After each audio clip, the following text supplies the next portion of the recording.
গ্রিসে 210 বাংলাদেশি পেলেন বিনামূল্যে পাসপোর্ট। গ্রিসের নিয়ামালন্দা এলাকায় ভয়াবহ অগ্নিকাণ্ড ক্ষতিগ্রস্ত বাংলাদেশিদের পাশে দাঁড়িয়েছে দেশটির বাংলাদেশ দূতাবাস। দূতাবাসের সচিব রাবেয়া বেগম গতকাল ক্ষতিগ্রস্ত 210 জন প্রবাসী বাংলাদেশি হাতে বিনামূল্যে নতুন পাসপোর্ট তুলে দেন। একই সঙ্গে 5 শতাধিক প্রবাসীকে প্রদান করা হয় অগ্নিকাণ্ডে ক্ষতিগ্রস্ত হওয়ার সরকারি সনদপত্র।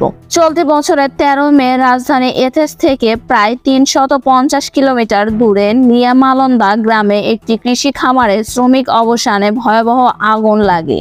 সেখানে হাজারেরও বেশি বাংলাদেশি শ্রমিক বসবাস করতেন। আগুনে বহু মানুষের ঘরবাড়ি ও প্রয়োজনীয় কাগজপত্র পুড়ে যায়। এর মধ্যে 210 জন প্রবাসীর পাসপোর্ট ও সব নথিপত্র সম্পূর্ণ নষ্ট হয়ে যায়।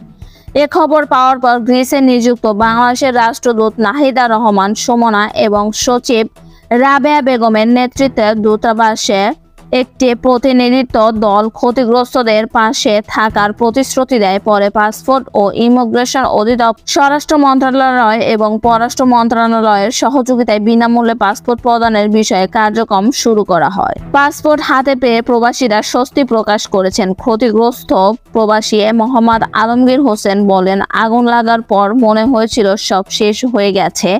এখন নতুন পাসপোর্ট হাতে পেয়ে অনেকটা স্বস্তিতে আছি। অপর প্রবাসী ফজলুল করিম বলেন, সরকার ও দূতাবাস আমাদের পাশে দাঁড়িয়েছে, এর জন্য আমরা কৃতজ্ঞ।